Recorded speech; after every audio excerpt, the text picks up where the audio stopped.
Hello and welcome to this week's installment of Vocabulary Wednesdays. And my name is Chris with Magoosh. And today we got a few words such as inroads. Inroads are not about literal roads necessarily. Like we're making inroads so we can connect the two cities. Rather, inroads means progress or advance, such as in the fight against AIDS. We've made significant inroads in the last decade, devising cures that allow people to live much longer. So advance and progress. Now there is a military sense here. An enemy can make inroads into the other enemy's territories. So that's kind of like advance in terms of moving into somebody's territory as opposed to progress. However, that meaning is not that common. So you want to use the progress, advance in a positive sense if you see that word on the GRE. Reconcile.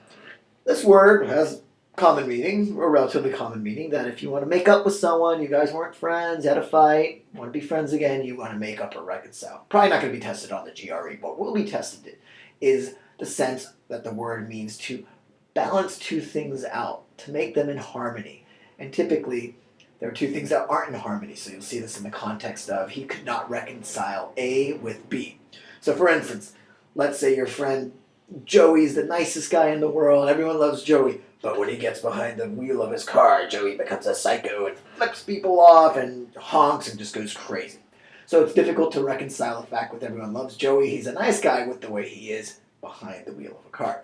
Naysayers, people who say nay. They are not horses though.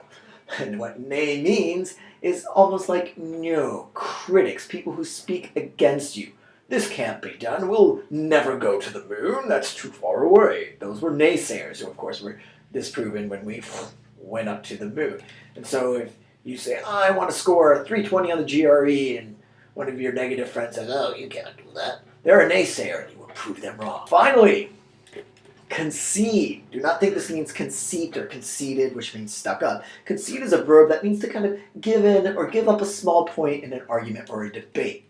So for instance, if you watch TV, there's a show called Breaking Bad. It's a great show. So I was having a discussion with my friend. I said, it's the best show in the last 10 years. He said, no, The Sopranos was the best show in the last 10 years. And so as we were discussing, I said, well, the thing is that The Sopranos kind of lost its way towards the end. It's 6 or 7 seasons. They got a little bit muddled. And so my friend nodded and agreed. He said, okay, you're right. You do have a point. He's conceding that small point. He still believes that The Sopranos is the greatest show, but he accepts that it didn't have the same perfect direction or trajectory as Breaking Bad did. So again, to give up a small point, but not your entire opinion on something, is to concede. And I will see you next week, same time, same place.